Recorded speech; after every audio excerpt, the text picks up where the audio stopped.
If anybody was at AndevCon, what we're going to talk about tonight may bear a striking resemblance to what we talked about at that conference. That resemblance is merely coincidence. Of course, this wouldn't be the same content. That would be tacky. But tonight we're going to talk about a couple of different things. We're going to talk about Ice Cream Sandwich, Android 4.0, which was released and is available on the Android site right now. And some devices were launched in some countries since then. And we're going to talk about Stuff. stuff. And we're going to talk about stuff. But I forgot what the second part of the presentation is about, but I'm sure I'll remember when I see the slides. Graphics and GUIs and animation is usually what we talk about, so there's a good chance we may talk about it tonight. So, first of all, Ice Cream Sandwich. So, a little bit of context, where we come from. So, Google acquired the Android folks back in 2005, and then things went very quiet for, 1, 2, 3 years. And then all of a sudden, the releases started coming pretty rapid fire, and they still are. In fact, recently, then we have this little release. So we're busily working on these things. Keep talking. Oh, okay, while he's editing the slides. Keep talking. And we're probably working on stuff past the Ice Cream Sandwich release, but we won't be talking about that tonight. We're going to be talking about Ice Cream Sandwich. So it was released recently. It's available on the Android site. Some devices are out there. We continue to do other good stuff, and I have no idea what you're talking about. What? Oh, yes, I joined then, and you joined, what, about here? Here. Okay. So he was actually, I knew him when he was suffering through all of these scattershot releases, and I thought, well, I couldn't handle that. So here I am anyway. Okay, so then we can think about what the numbers are. So we gave a talk last March, and we presented a graph that had these numbers on it. We said, well, you know, the Android community is doing really well. We have all these OEMs. We have, you know, over 150 carriers. We have all these countries that are supported, and we have, look at that, over 150 devices. That was just last March that those were the public numbers.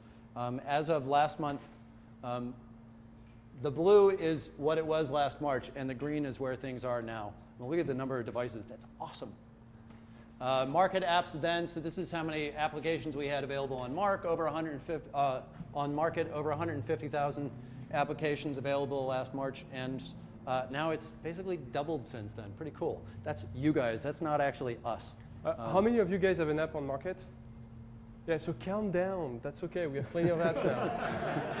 Take your time. Actually, everybody in the room has 10,000 apps on Market. That's how this number works. Well, it doesn't add up. And then my favorite number is the number of activations. This is the number of devices that are turned on for the first time every day. So this is basically the number of new devices that were sold and are available and are starting to be used. So as of December a year ago, it was just over 300,000 activations. Now it's over 550,000 activations per day. Which is and again, by activation, we mean, you know, it's a phone that someone buys and turns on, and they go through the setup wizard and they start using the phone. It's not just shipped from the factory somewhere. It's actually a phone in the hands of a user. Or a robot. Or a robot. We don't know. So I find that number really hard to understand, so I tried to break it down in sort of metaphorical terms. If we took every user of every new Android device and stacked them foot on shoulder on top of one another, then last March we could have reached the moon in just about 2 years. And now we're down to 404 days, just over a year. So next time I do this slide, it's going to be Mars. And to be clear, that makes no sense. So you you don't need to remember those slides. But I like it. Look at that animation. It's so awesome. It's also not what Google is trying to do with Android. Just Chet's idea of what we should be doing. It's just what we could do. Right? That's all. Yeah, we're just talking about possibilities. So, Ice Cream Sandwich. There's one important thing to cover. It's that Ice Cream Sandwich is a superset of all the other releases that we've had. It builds on everything that we did before. So the Honeycomb release that we talked about last year, that we finished last, March, and shipped, all of that stuff is in there. Ice Cream Sandwich is basically taking all of those features that we got ready for the tablet release and making it work on phones as well. So that was actually the big priority of the release, was take all that good stuff we did for Honeycomb and make sure it can work on the phone devices And we insist on saying that it's a superset because we get the question a lot. Like I've seen, crazy blogs online saying that Ice Cream Sandwich will be 2.4 with new APIs that 3.0 doesn't have and APIs that are missing. Anyway, no, when we work on a new version, it's a new version that contains everything that the previous version had. It's not a fork. There's nothing weird about it. It's just like you guys work, I'm sure, just like any other platform in the world works. New version contains everything that the previous version had. So here's a really complicated visualization of that. We have 1.0, and then Cupcake and Donut and Eclair, and then Froyo comes along. Everything's a superset, and now we have Ice Cream Sandwich. Yeah, we need bigger To eat slides. them all. So the other things about Ice Cream Sandwich are there's sort of two levels of things that we enabled in the release. There's the user level features, which we'll see soon in a demo, and then there's developer level features. The new things that you can take advantage of in your applications to make even better and even more market applications. So first of all, let's talk about user stuff. So I'll go through some quick bullet points, but mainly it's about the demo here. So we have a new home screen. We have new rich capabilities for launcher and all apps and widgets and folders on the home screen, that good stuff. Keyboard, more powerful keyboard, easier to use keyboard stuff. Text selection capabilities that we didn't have before. USB device capabilities. Some of this was in the Honeycomb release, and we've enhanced that even more. So we have more mouse buttons support, stylus support, sort of more well-rounded device support. We have Action Bar and System Bar, which we'll see some of that in the demo. These are capabilities. System Bar is really important when you get in the world of not actually having hardware buttons. Instead, you have a system bar with notifications as well as software buttons to do things like go home or go back or see the menu. Action Bar is more rich menu support. And we also have a rich recent apps capability. System Bar. This gives you the software buttons and the notifications, especially important in the world where you don't have hardware buttons on some devices. This was certainly the case in Honeycomb and may also be the case on new phone devices. So it's rich system bar. You can go into lights out mode if you have a full screen application. You can have richer notifications. You can populate these from your application to have rich content in them. You can do things, we'll see this in the demo, where you could actually have controls in there like a play and a pause button for a music player all within the notifications instead of going into the application. Action Bar. This is richer menu support. Basically, if you built a menu for your application and you target this SDK, it'll automatically be folded into an action bar. Instead, there's really not much you need to do there, but you can do a whole lot more, such as navigation, rich navigation through the action bar, as well as items that can then come out of this sort of opaque menu that you can't see into and actually be available directly on the action bar itself. Much richer support for interaction and navigation. Renderscript, new graphics library. This is not a new library, but the API is new. We finally exposed it to the public. So you can now write accelerated and parallel computing and graphics code in a portable way.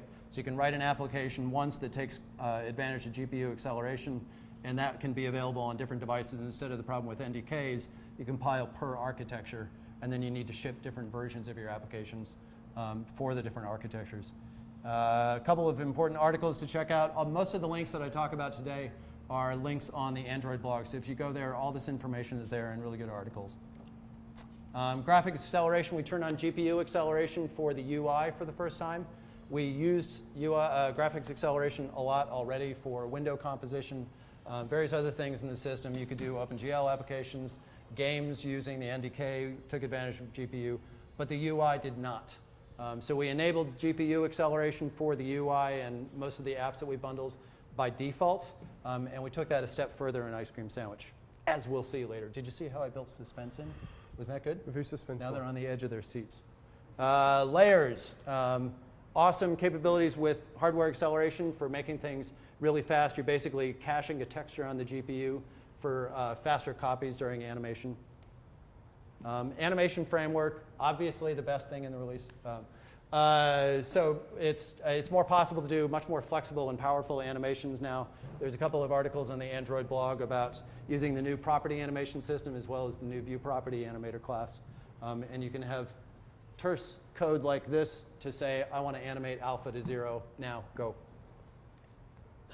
And much, much more. I've been talking a lot. Why don't you talk? Yes. Yes, you never shut up. ICS, well, let's do a demo of ICS. because I'm sure many of you have not seen it. So, first of all, this is my personal phone. So if you see phone numbers, emails, because I show you the wrong thing, like, cover your eyes. It's not for you. It's my own personal stuff. But yeah, let's take a quick tour of ICS. So this is running on the Galaxy Nexus. No, I don't know when it's going to be available in the US, nor on what carrier, so don't ask me. Don't ask Chet either, he doesn't know either. But this is a Galaxy Nexus. It was released a week ago, or a couple weeks ago, at least in the UK and Europe. And this is your launcher. So I'm projecting in landscape because when you go through HDMI output, it goes to landscape automatically. But it does work in portrait like a normal phone. You don't have to hold it sideways when you make phone calls. So this is the launcher screen. It's very similar to what you have on your current phone. You still have your widgets, you have your shortcuts. The big difference is on the side up there. You can see the new software buttons. So we don't have any hardware buttons except the volume and the power buttons on this phone. Instead, we have those software buttons, and they're at the bottom when you hold the phone in portrait, and they're on the side when you hold the phone in landscape. Launcher itself is very much the same. It's just a little nicer, so you get nice visual effects when you reach the end of the workspace. We have those little animations and 3D effects throughout the UI just to make the experience a little nicer and feel more pleasant to use. We have richer widgets, so now you can scroll widgets. You can have grids and lists. So for instance, let's add bookmarks. Let's see, my bookmarks are here. Let's grab my bookmarks. And I have this list of bookmarks I can scroll through. So those are all my bookmarks synchronized from my Chrome account. So those are my desktop bookmarks. And I can also resize the widgets like this. So I can see more. You can see that it supports folders. I mean, it's pretty awesome. So your app can also use all those new widgets. So you have list view, grid view, something called stack view, and you can create better things. We have better. Show them stack view. That's cool. Stack view, yes. YouTube, I believe, does a stack view. Yeah. Let's see. YouTube. You have too much. Yeah, I installed too many applications. There we go. So this is a stack view. Progress bar. That's a stack view progress bar. It's not a new widget. Here we go. So you get this nice little 3D effect if you want to scroll through an unbounded collection of data. It's a really nice way to just randomly find something you might want to look at. For instance, the Books application is using it to scroll through your book. You don't know what book you want to read next. You just go through your library this way. You can remove stuff. So we have better folders. We had folders before, but you couldn't tell what was in the folder. So now we have those little previews. You can see I have a lot of games. You should write down the name of those games. They're pretty awesome games. So you get a better idea of what's in the folders. They're easier to rename. And also creating a folder is very easy now. So let's say I want to create a folder with boring applications. No offense to Adobe. Adobe Reader and Amazon. Here we go. So now you just drop an icon on top of another icon and you get a folder. It's a lot easier than before. And we get rid of that because I don't care. Well, okay. Something's not going right. Let's take a look at the apps. Let's see. We'll start with, there are way more apps than I'm used to in our demos. Browser. So browser is awesome. Browser is fully hardware accelerated now. It's going to render pages a lot faster. So you can see here the page of the San Francisco user group. And this is, I believe, the mobile version of the website, which always annoys me when I see a mobile version of a website on this giant screen. So now in the menu, you can request the desktop site. And if the website is written correctly, I should get something. Refresh, refresh, refresh. No, it's... Oh, there you go. Oh, the website is incorrect. So I'm going to use something else. Let's try the New York Times. There you go. So New York Times, I'm going to get the mobile version. No, of course, I get the desktop version because I just requested the desktop version. So anyway, I get the desktop version. I could uncheck the box, and I could go back to the mobile version of the website. We have better support for tabs, so you can have up to 16 tabs open at the same time. The tabs are live, so if you have animations playing in a web page, you're going to see the animation playing in the tab. You can discard the tab with just a swipe. And this little swipe gesture we use all over the place to navigate between pages or just to discard elements. So for instance, if I open the list of recent applications with that button on the right, You can see I have a couple of music players, my email, contacts, Google Maps. I can just swipe an app away to just close the application and remove it from the list of recent applications. So it's a lot easier to navigate, and you can see the screenshot. The screenshot is the last state of the app, so it's very easy to find the app you're looking for. We've also improved the contacts application that we now call People. So it looks a lot nicer. It integrates, of course, as usual, with Google Talk. You have your pictures synchronized from Google Plus if you have a Google Plus account. You can also easily change the contacts you want to display. Let's, for instance, show all my contacts on Google Plus. And then when you open a contact, you get the usual goodness. There's not much here because I don't have phone and email. You can swipe between tabs. So this is the new gesture I was telling you about. We have this swipe in pretty much every application. When you see tabs, you can always swipe around between pages. It's very fluid, very smooth. It's a nice way to go through the various views of your application. Let's see what else. Next application, calendar. No, I'm not going to show you my work calendar. It's pretty boring, actually. The camera application. Finally, I can show the camera in landscape. So the camera has a lot of new features. So one of them is the ability to zoom. We finally have digital zoom. And you can see that we do face tracking. So we try to focus on faces. So it's going a little nuts here because there are too many of you. So if you could hide your face, that would help. Thank you. See, it works. We have a bunch of modes, so you can shoot videos. So here, for instance, you can shoot videos in 1080p or 720p or low resolution. I don't know why you would want to do that. And there's a really cool new panorama mode. Let's try the panorama mode. So I just click, and I just scan. I'm going a little fast, but it's the demo. All right. And here we go. I have a panorama. So this is just a preview of the panorama. It's still saving it to have a high-res version of the panorama. It's pretty awesome when you want to take a quick panorama of a cool landscape or cityscape. One of the cool features I like about this new camera application is where is it? Here we go. The time-lapse mode. So you can automatically set the camera to take pictures at fixed interval, and it will create a video out of it. If you're interested, on YouTube I have a video that shows it's about a minute of time-lapse shot with the Galaxy Nexus, so you can see what it looks like.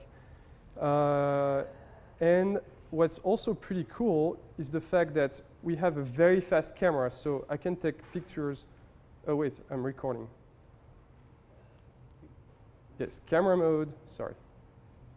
But you can also take pictures while you're recording. So you can be taking a video and take snaps. So even with the flash, you can see that I can take pictures really quickly. It's a little blurry because there's not enough light, so if you can start making light, that would help me. And of course, you can click on the picture. You can start sharing it with one of the many applications you have installed. And even better, you can just open the picture. Then you go to the gallery application. And here you can edit your picture. So it's not meant to replace the fancy photo editors that you will find on market, but it lets you, make your photos a little nicer. So you can do simple things like auto-fix the image to make it look better, change the shadows, the contrast. You can apply like cool hipster San Francisco effects, like Instagram and those applications. Change the saturation. But what's really nice about all those changes is they are non-destructive while you're applying them. So you can at any time undo at the top and redo. So you can, your picture is safe. And when you save the picture, it saves a copy of the image. So you still have your original intact. You don't have to worry about making mistakes when you play with that application. It also has video effects. Anyway, we have those fancy effects that you can apply to. They're just fun effects. The nice thing about them is that they track the face. So you don't have to stand then in the center of the video. They will be applied anyway. And they work when you're doing video chats. So if you want to have fun during a video chat, you can apply those fancy effects. Are these from the effects library? Yes. Also, all those effects are available. There's a new API for developers, the Media Filter Framework, I think it's called. You have access to all those effects, like the photo editor, all the effects that you saw. You can use them in your applications to edit pictures.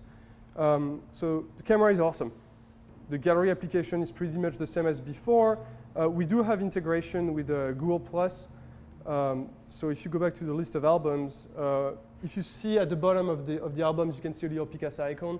Those are all the photos I have on Google Plus that are automatically synced with the phone. And we have the instant upload, so as soon as you take a picture, it goes to Google Plus, so you have a backup online. Let's see, no, the calendar has changed a lot. It looks a lot nicer. You can zoom in, you can zoom out. It has better management of accepting or rejecting meetings. But I currently have my work account synced on it, and I don't want you to see what's on my calendar. Sorry. We'll be better prepared next time. Let's see. No, we won't. Yeah, no, we won't. Market. So Market is the same Market application that you have on your phones if you got the updates. Except that now we have the recently launched movies and music. So you can buy your music and it will appear in Google Music. I won't bore you with the details. Speaking of Google Music, so this is an example of the new rich notifications we have. So you can see here that I'm listening to the Tron soundtrack. I can directly interact with the music player from the notification. And again, your applications can also do that kind of thing. So you can have richer notification than just a little label and a photo.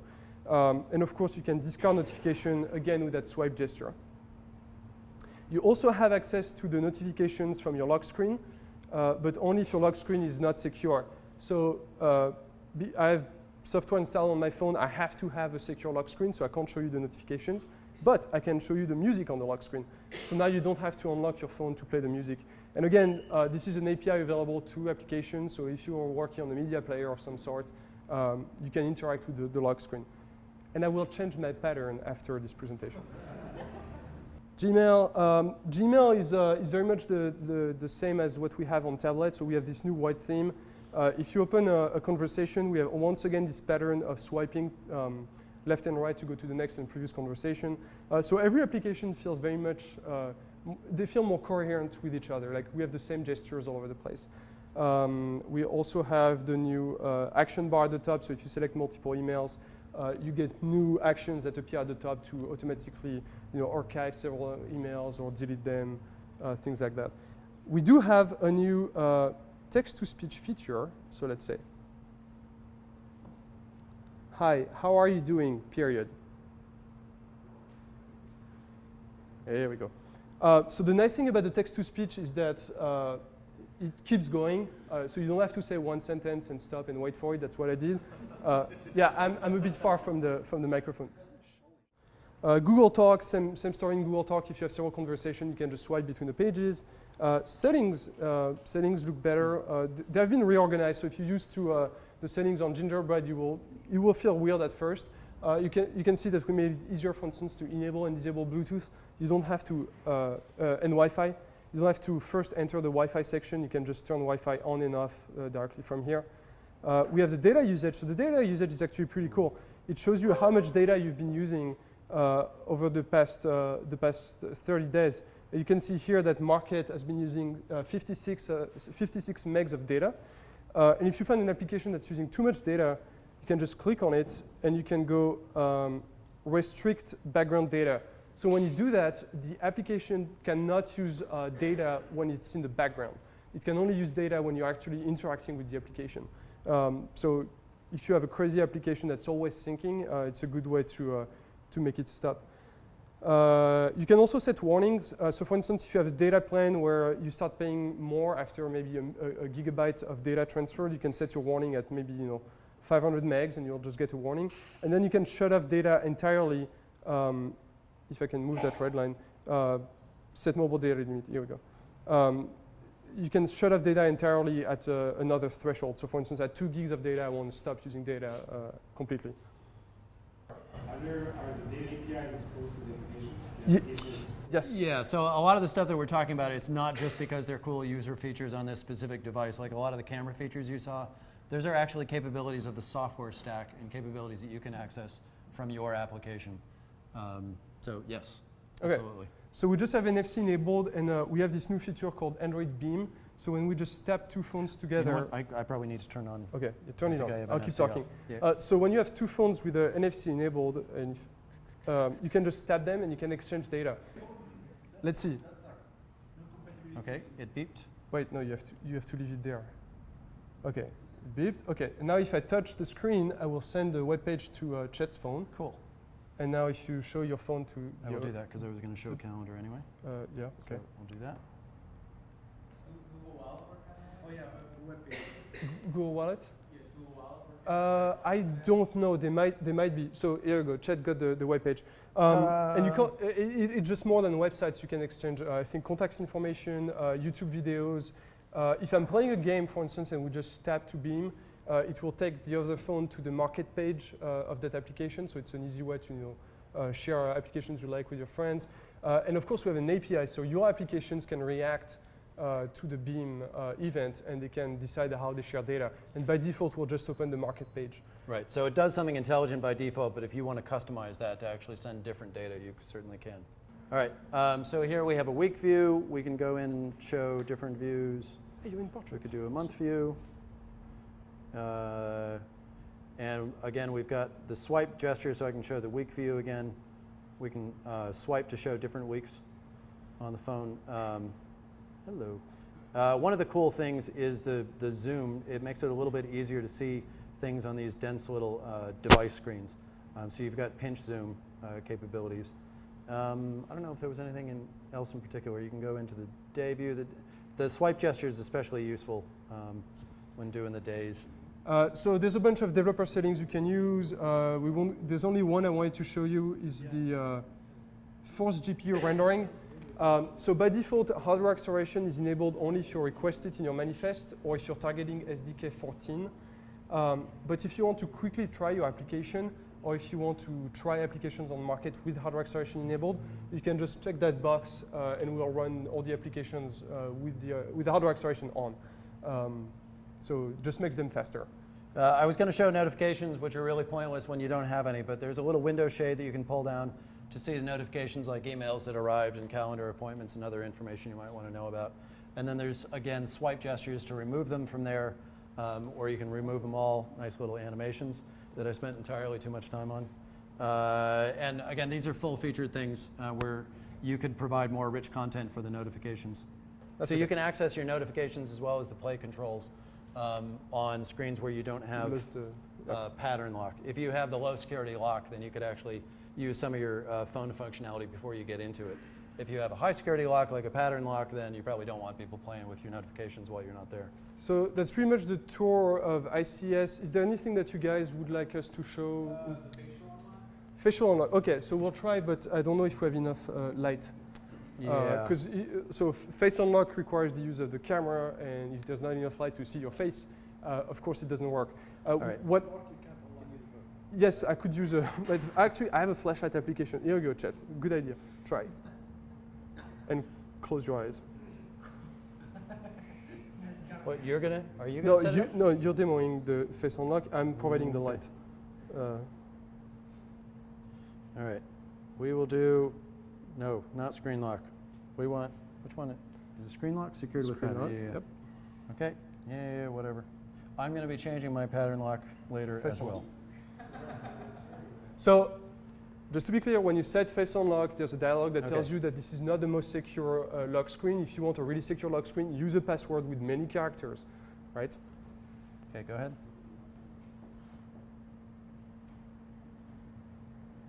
So we're setting up the face unlock.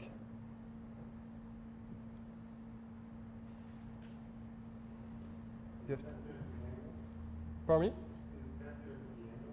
me? Not really. I mean, it doesn't work on the side, but. Face, whatever. Yeah, and when you set up face unlock, you have to also use set up a pin or a pattern, because if there's not enough light or if the face is not recognized, you have a backup unlock mechanism. Ready? Okay, let's try. There we go. Hey! What if I try? Yeah. There you go, do the light. All right. Yeah, it worked.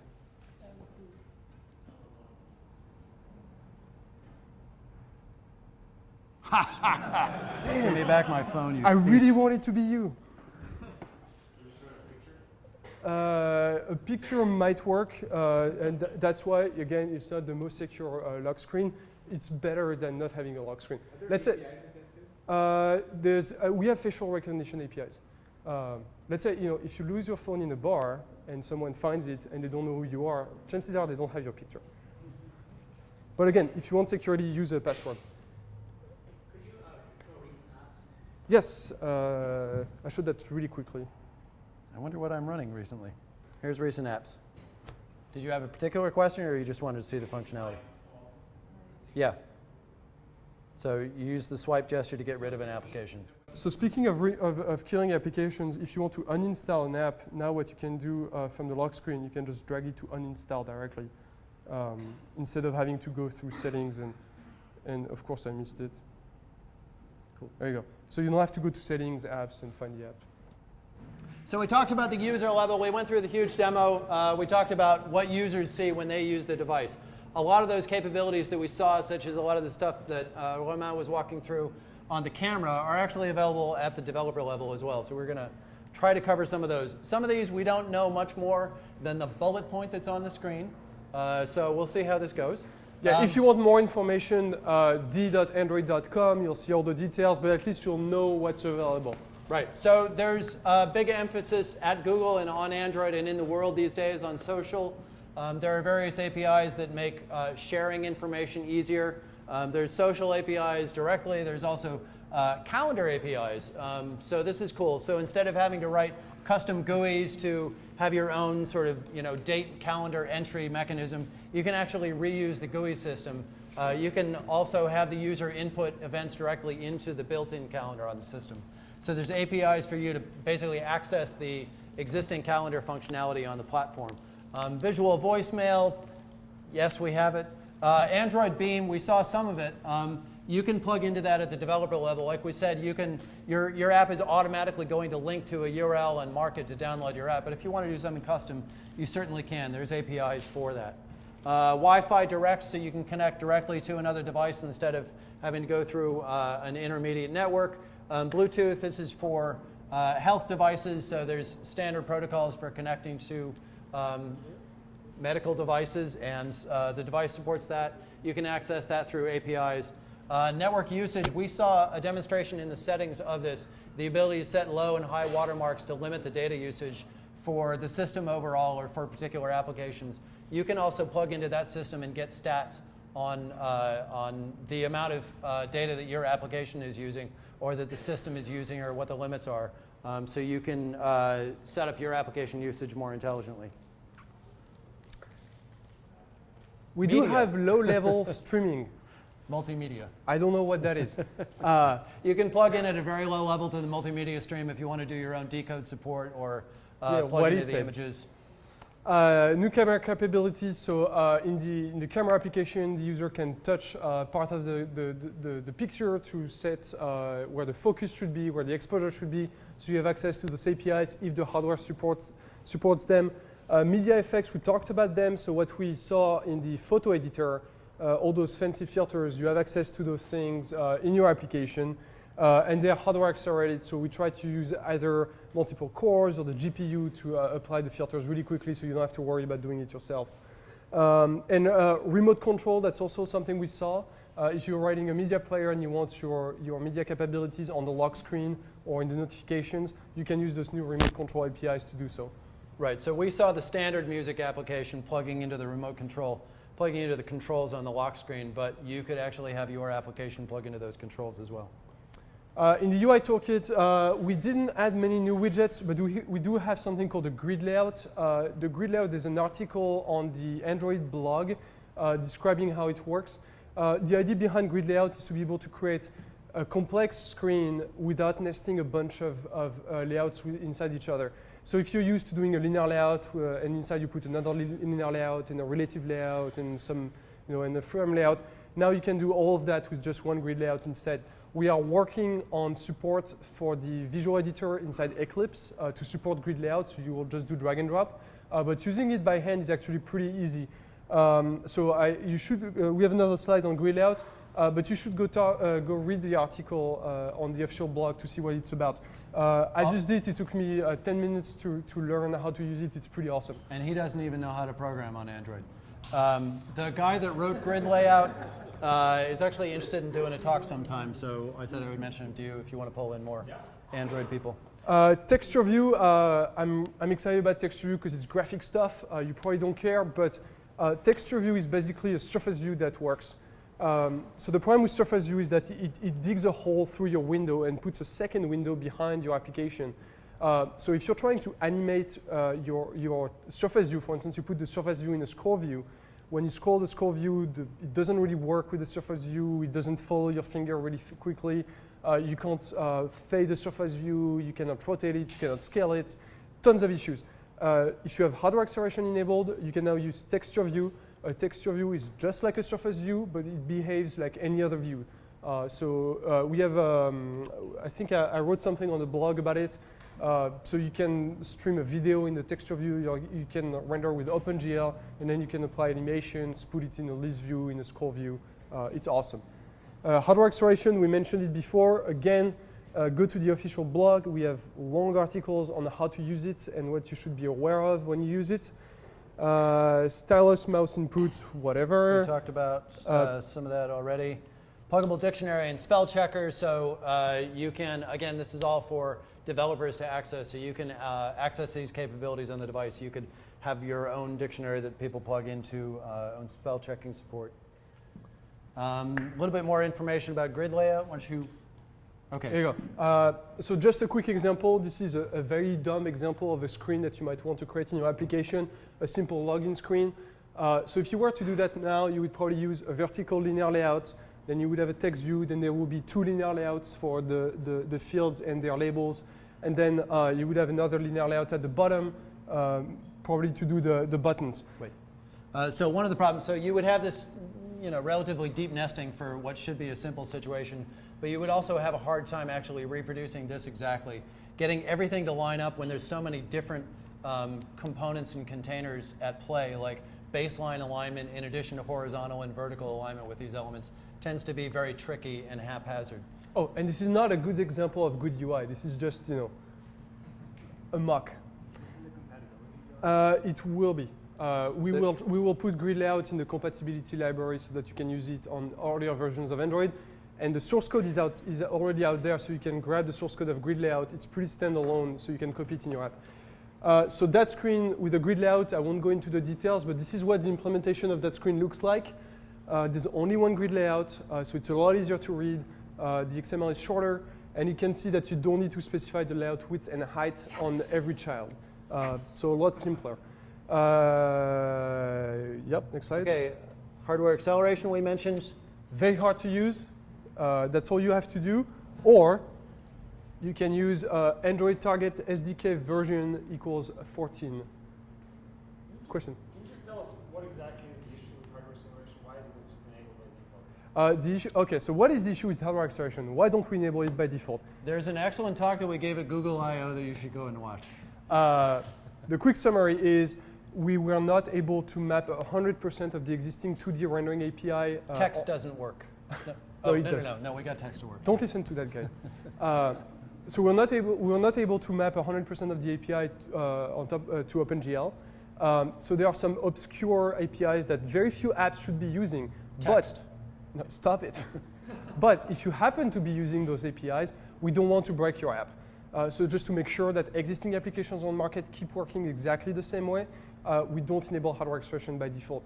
There are also bugs in the hardware acceleration library, so the rendering might not be exactly the same as before. We're going to fix those bugs, but in the meantime, we don't want to break your applications. We don't want to have the user be mad at you because of us. So it's an opt-in.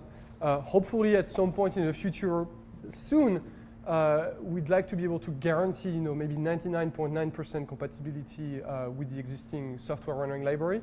And when it happens, we might enable hardware acceleration by default. So to be clear, this is not something that's, kind of flaky and try at your own risk.